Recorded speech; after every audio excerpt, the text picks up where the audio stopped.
I think we got the ability to ask questions and comment in Zoom chat, right? Yep. So yeah, if you've got any questions, just like chat away, or I think there's also a Slack channel for my talk. So yeah, just gonna chat away, ask away, and yeah, love to cover stuff that folks are interested in during the talk. Anyway, CI/CD success for Android. It's quite a big topic and quite an important one, I would imagine. But first, let's start with a little thought exercise. Imagine you're getting ready to ship some software. Maybe it's a story from your past. Maybe you've recently shipped something you've worked on for a week, maybe 3 weeks, maybe 6 months. I don't know. But yeah, everything is ready. All the tests have passed. All the manual QA has been done. Everything is ready, packaged. You've got the screenshots ready. You've got everything prepared. You just need to press that proverbial big red button, and things are going to go into motion, and you're getting your application, your piece of software into the hands of your users. So yeah, naturally, you press the big red button.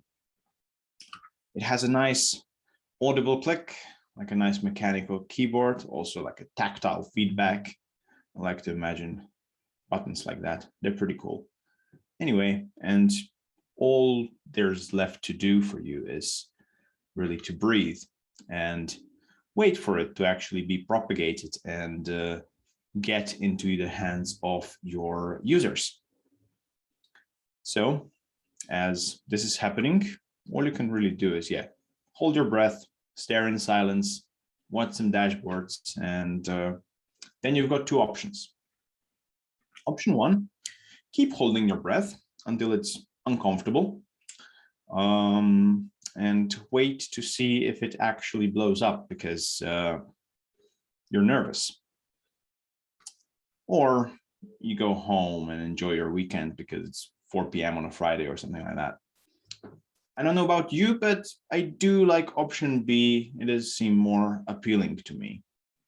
And there is not much difference between the 2 scenarios, but there is a lot of automation that's different between the 2. And everything always boils down to automation. And I'm talking from software to processes to manufacturing to, yes, also agriculture. And while this talk is not about agriculture, I do like to compare software delivery lifecycle to growing crops. You constantly need to be investing in it. You constantly need to be on top of it and really tending to your crop field. And same as with software, you can do everything manually. You can have 100 people working this field, planting everything manually, picking the weeds manually, doing all the watering, everything you need to do with a field. I haven't worked one in a while, so I don't really know what all the activities are, but I know that you can also get some automation in place in terms of you can get some tractors, you can get some irrigation systems, which A, lets you have fewer people working on it, and B, also can help you get more reproducible results or easier to predict results, especially with things like irrigation. Or you can go a couple dozen steps forward and implement everything, or implement is not really a word that people in agriculture would use, I imagine, and put everything in a greenhouse and automate everything from the mixture of gases that you kind of pump into it, to the light combination, to the right temperature, to humidity control, to all the way down to feeding each individual plant just the right nutrients it needs to grow at its best, essentially. And I imagine these robot arms you can see here are equipped with some kind of computer vision so they can actually detect which plants are at their ripest and pick them when they're the ripest, and so you can actually sell them for the highest profit. And that's what I really like to compare to a really fine-tuned CI/CD system. Everything happens in isolation and everything is automated, and you just need to provide those individual plants, seedlings, and profit comes out of the end, basically.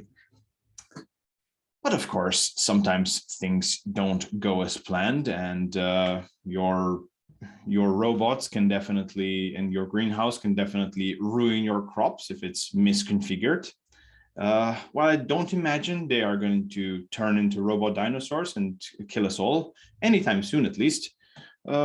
Yes, they can definitely ruin your crops, and your misconfigured automation in terms of a CI/CD pipeline can definitely ruin your day and your user's day. But one thing here is that machines are not going to misbehave on their own.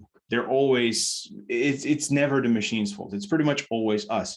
And every software failure is really rooted in a human error. My name is Markan, and I'm often the problem that exists between keyboard and chair. I'm also a developer advocate at CircleCI and quite active on Twitter. So if you want to reach out afterwards, do that. Anyway, today we'll be talking about CI/CD success on Android in particular. And I'll be talking about some tips and tricks that you can follow to essentially not screw up and to really have much better experience building and shipping your applications. I work for CircleCI. We're the leading CI/CD platform. And yeah, we help teams all over the world build software in a better, more efficient, quicker manner. We've been around for actually just 10 years. This week is our 10th anniversary, which is quite staggering. And yeah, we support all sorts of different platforms, programming languages, whatever you can build, however you can build, wherever you are. I'm pretty sure we support something like that. Yeah, in every industry, open source, enterprises, startups, you name it. But this talk is not about CircleCI. This talk is about CI/CD, the practices, and everything else. So that aside, let's first talk about CI and CD, what they actually mean. So CI stands for continuous integration. It's a double acronym because who doesn't love those? And this essentially means automatically testing, building, verifying your software as it gets written. So as developers, we're committing code, we're reviewing pull requests and merging things. And then we want that code to be automatically tested. And that's what a CI process can help us achieve. So everything kicks off automatically as a commit is pushed to a repository, and it executes in an isolated environment. So like that greenhouse analogy that I gave you in the beginning, where you basically script all the things that you want to run. So all the functional tests, all the unit tests, all the integrational tests, any security scans for your dependencies, static code analyses, and so on.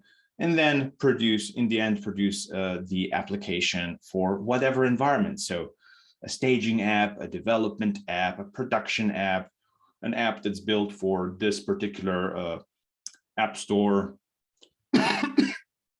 and so on. It doesn't really matter what we're actually building and how we're building it. It's the process that's quite flexible.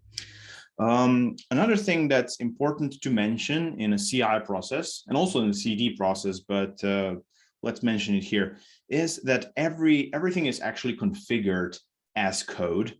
At CircleCI, we use YAML. You could use a different type of format or different language for different tools.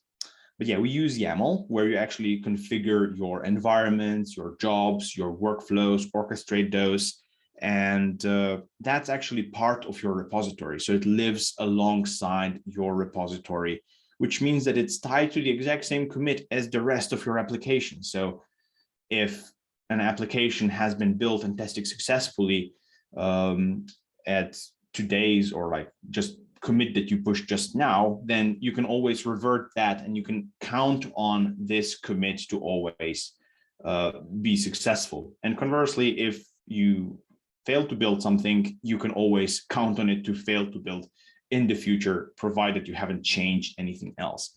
That's a reproducibility factor.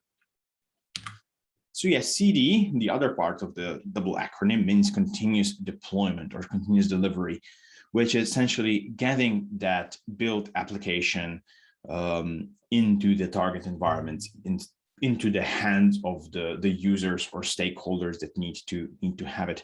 So in our case, that could be Play Store, that could be the Huawei App Gallery, it could be Amazon Store. It doesn't really matter. Or yeah, obviously in non-Android world, it could be like a Docker image going to a Kubernetes cluster for various different environments and so on.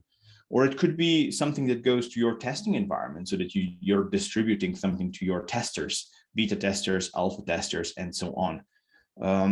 However, whatever this is, doesn't really matter. The process is that you're kind of automating that process and you're scripting everything so that, there's a lot less human error.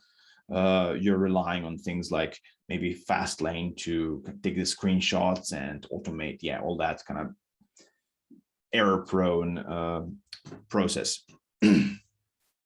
Anywho, as you might imagine, the whole CI/CD thing is quite complex. There's a lot of moving parts, building, testing, the frameworks in play, and then obviously all the tests, all the stores that you want to upload, all the other moving parts.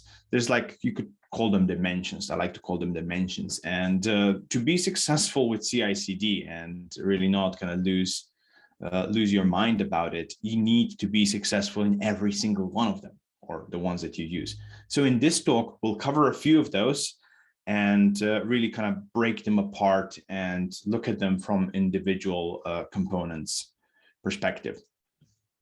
So let's first think about what the most obvious topic is when it comes to CI/CD. What was the first thing that comes to mind? To me, it's definitely speed. How quickly can this thing build, for example?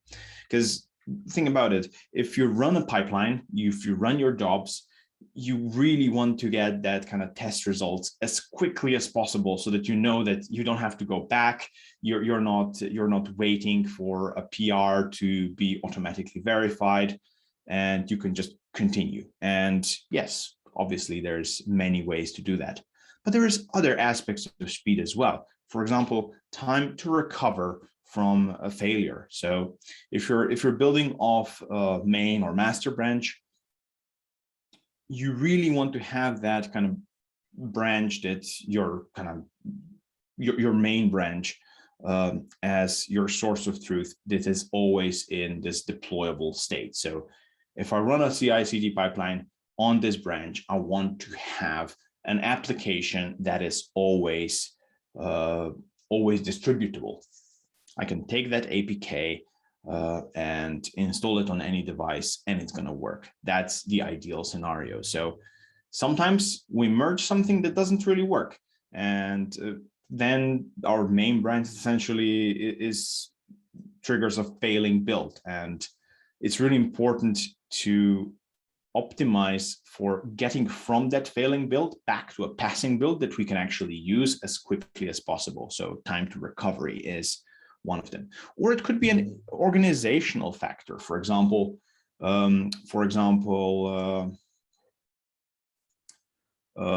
shipping a feature. So your product manager gets a mandate for a new feature or a new component in the application or a rewrite of something.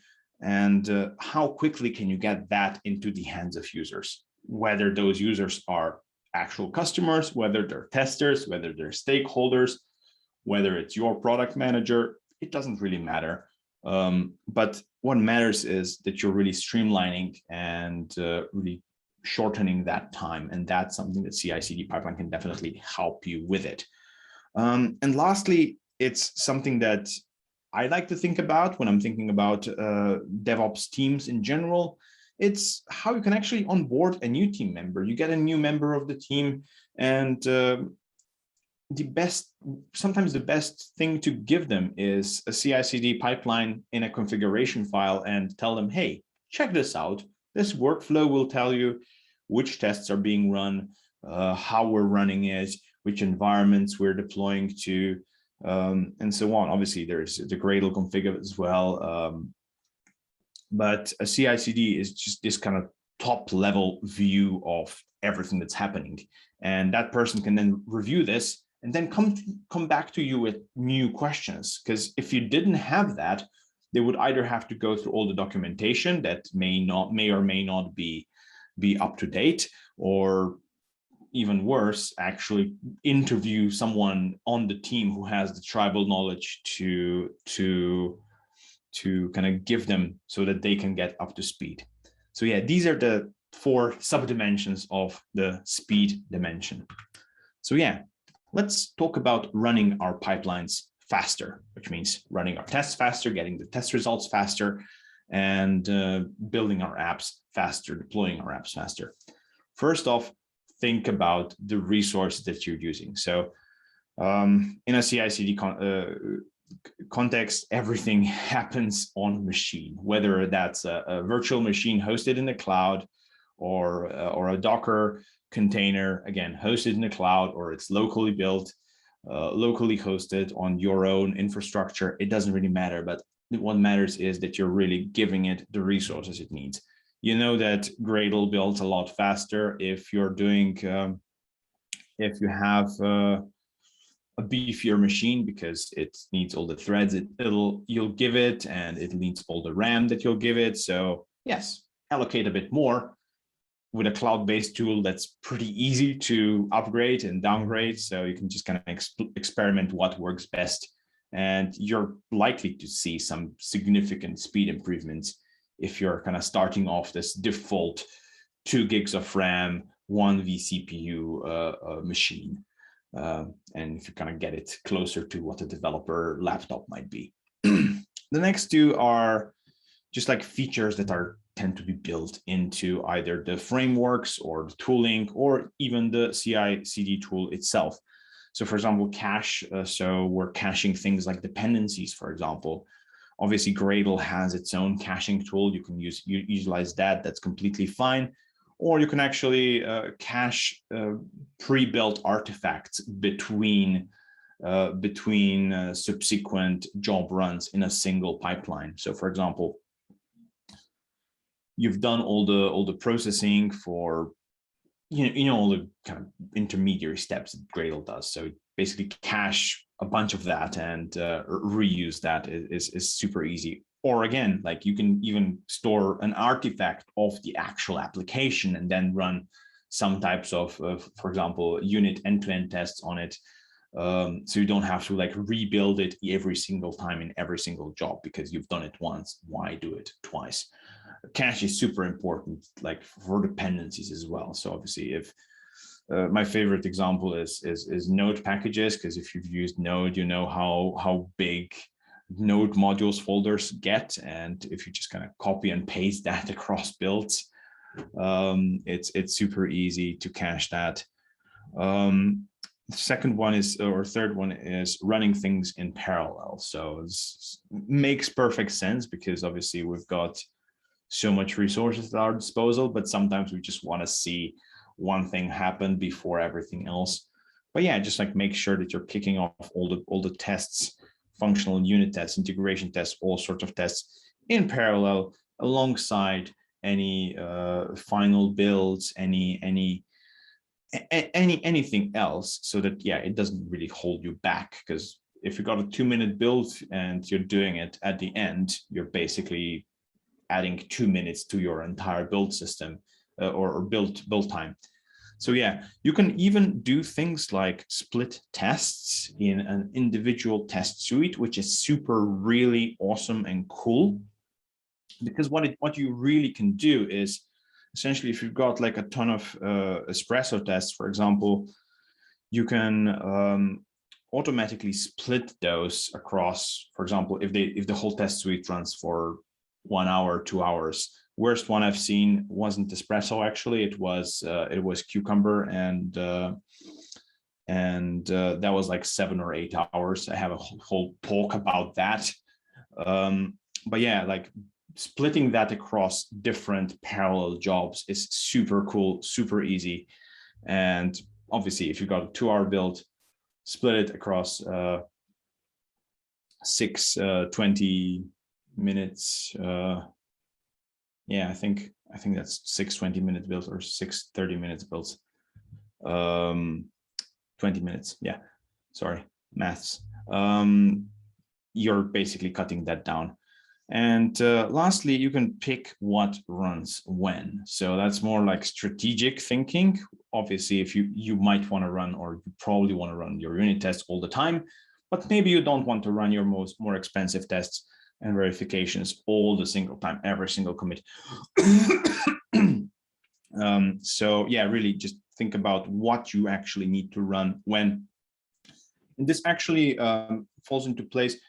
Comes into play also if you're doing things like Kotlin multi-platform. For example, if you've got an iOS team, you've got an Android team, and working on the same kind of core logic, but obviously on the front end is split between that kind of particular team.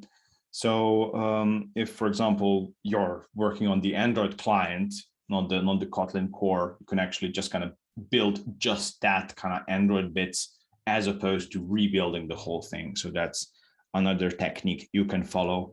And it's like a clever way of A, saving you some time, and B, also paying less for all the resources that you consume. So yeah, these are kind of like things you can think of when you're talking about speed.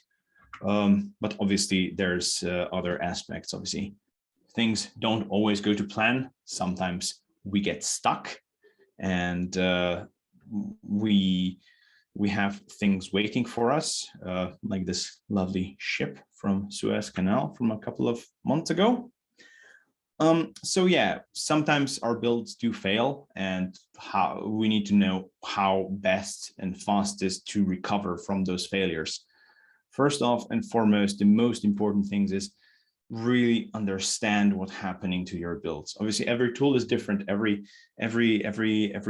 logging frameworks is different, but just like understand how you're gonna get that most verbose output out of it, and really what can you use to really drill down into what's happening with your builds, so that you can actually address the problem where it actually lies, as opposed to trying to triage it for a long time.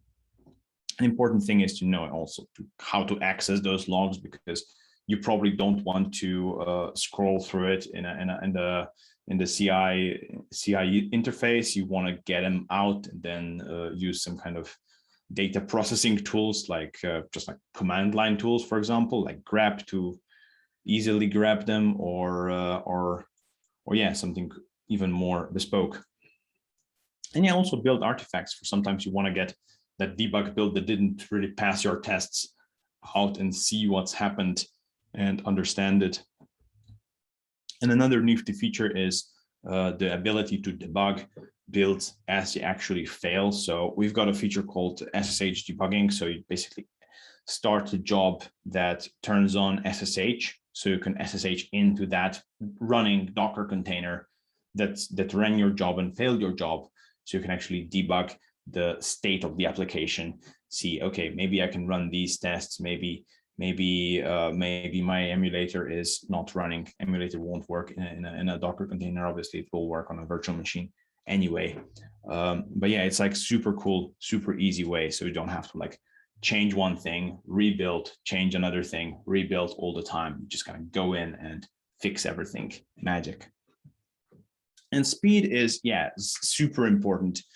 Obviously, you don't want anything to hold you back, but also, I mean, I know I had a Formula One car at the beginning of the speed section, and it was a bit of a teaser because it's not a race. CI/CD is not a sports car. It's not a race car. It shouldn't just go fast for speed's sake. It should also carry the signal, which is telling you the quality of your app, which is all your tests, what all your tests do. So find a good balance of, yeah, getting that feedback, running enough tests so you're comfortable in knowing that your app is still working, and also doesn't hold you back. So that's the thing.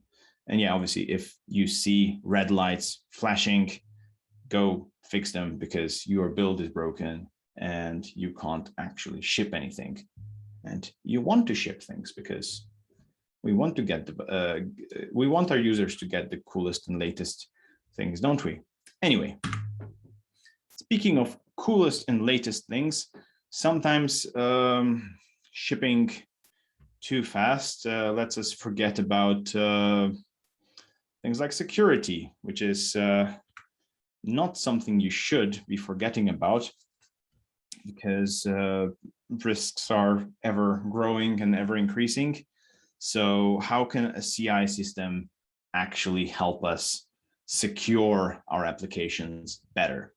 First and foremost is it helps you inject any credentials at build time and not having them in your Git repositories. If you have your credentials for anything in Git repositories, immediately after this talk, not just now, go fix it, move them into somewhere where they're actually not in Git, and obviously rotate your keys, because that's like the worst thing you can actually do. So yeah, a CI system will allow you to store those credentials as environment variables that get injected as apps are getting built. So yeah, you're saving yourself a lot of risk. You can also go a couple of steps further and actually split those credentials that you're injecting between and give them to different jobs. For example, your build job, your test job may not need the credentials that your store deployment job needs. So you can actually split those credentials and split those kind of access responsibilities between those. In Circle CI, we use the concept called context. Funny word, isn't it? So you can actually give like different users different permissions. So maybe you're a tech lead, you want to have tech leads only, you want to give only the tech leads permission to actually do the deployments for a store, but maybe anyone else on the team can have permission to deploy to your testers, for example. And probably the easiest thing to do out of all these, and the most beneficial, is to automate things like security scanning. There's tons of tools out there that will scan your dependencies, scan your packages, scan everything, and it will allow you to automate and automatically kind of trigger alerts and failure builds as well whenever you get a known vulnerability into your application unknowingly, because obviously you've got dependencies which got dependencies on other dependencies. Again, it's not as bad as in the JavaScript world, but it's still pretty crucial, and it's still pretty bad. And it only requires one bit of like losing attention and one bit of malice to just gonna get a ton of apps vulnerable. So you don't want that. So yeah, that's the security part of it. But let's talk bigger. Let's think, what else can we do? And we can definitely leverage a ton of other features. Maybe your CI system has been kind of well implemented and working really well for you. And I mean, why are you listening to me then? I don't know, but maybe it's been working really well for you for a couple of years. maybe it's worthwhile checking the release notes for for your product that you're using, just to see, hey, maybe there's something they've kind of released that could actually improve our team's quality of life significantly or just marginally. But yeah, maybe there's some features available that you could be using that you're not using. It's worthwhile just checking every couple of months and seeing that it's not it's obvious when you think about it, but it might not be obvious if you've got it integrated and forget about it, basically. The other things are like, what else could we glue this to, basically, this CI/CD pipeline? Who else might want to know about this? For example, you've probably got a product management ticketing tracking tool like Jira, for example.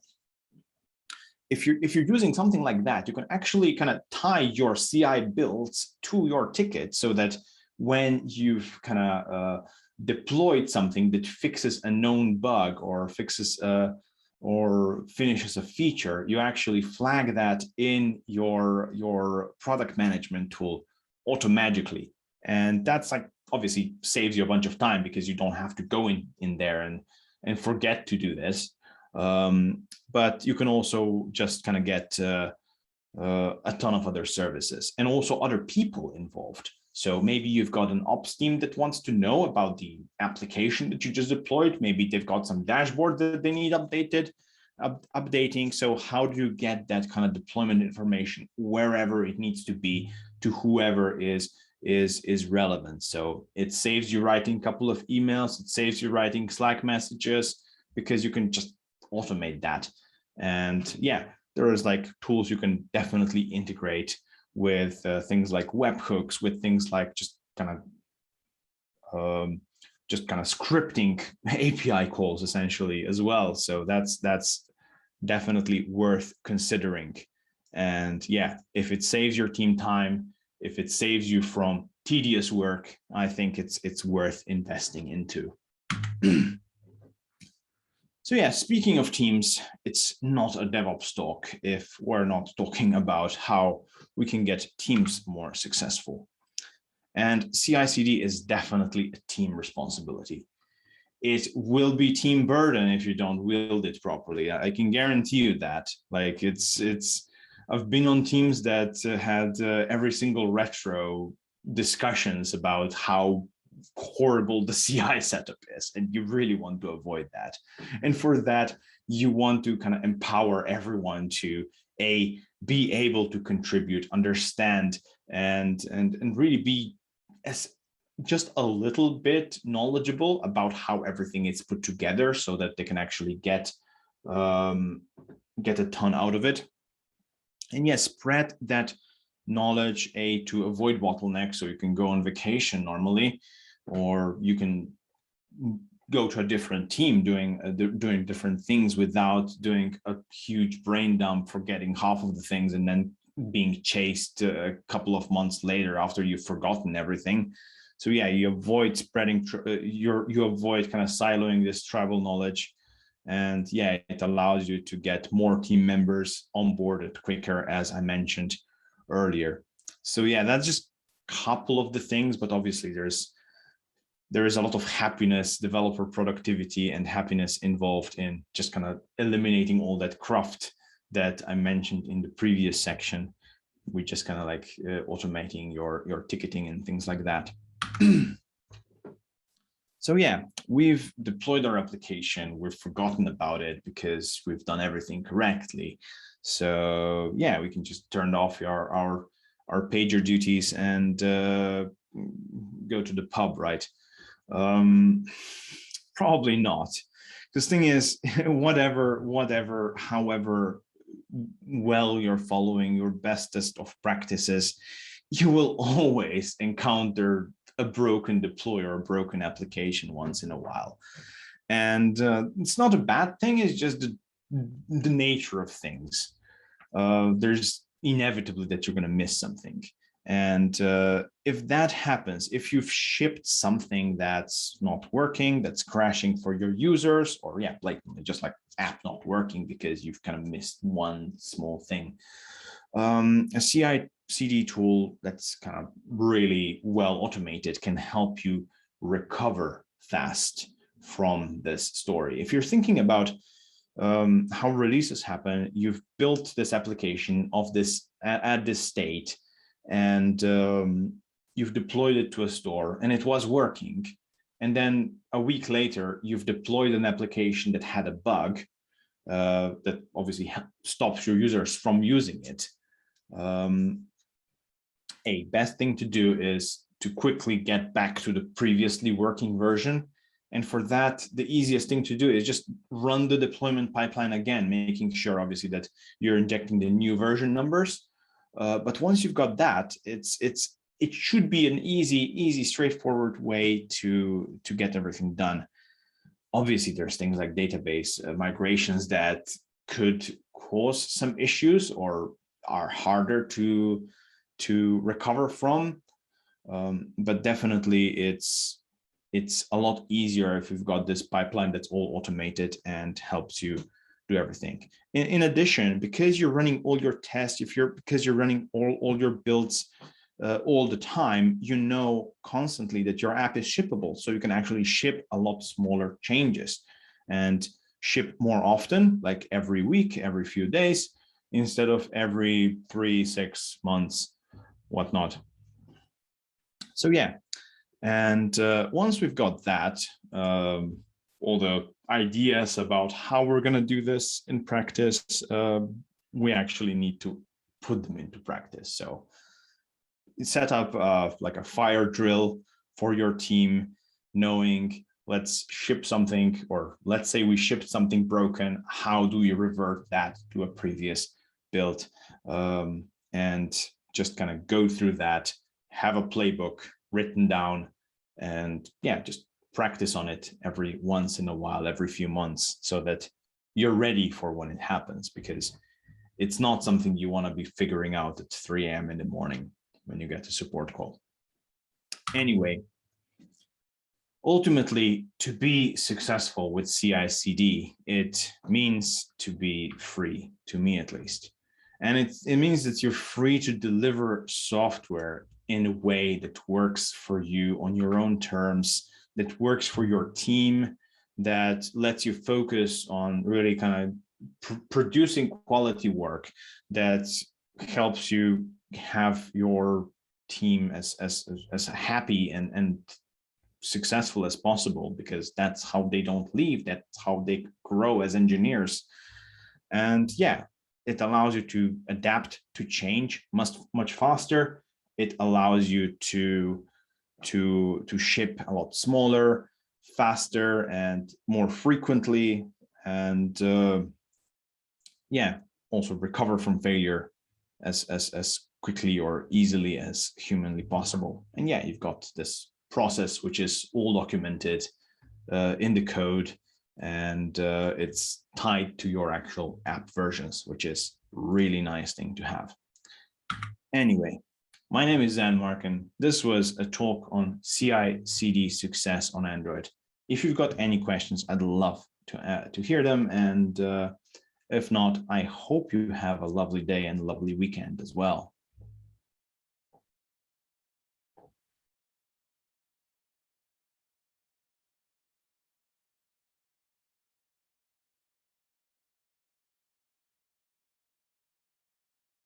Oh, there's a question.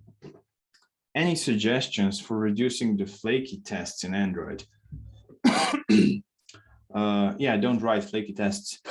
No, the best way to avoid flaky tests is to run them multiple times, so have some tolerance for them. And also, yeah, use things like for identifying flaky tests. I know in Circle CI we have an insights feature that helps you identify flaky tests. It's either about to be released or it's in pre-release now. And that obviously gives you the idea of how many times out of, what's the percentage of time something has kind of broken. So you can really, you can hopefully then focus on those kind of most flaky tests as opposed to just slightly flaky tests. And yeah, running things 2-3 times does help. Obviously, takes a bit of a toll on your timings, but it also saves you time on the long run, just not having to fix everything all the time. I hope this answers your question.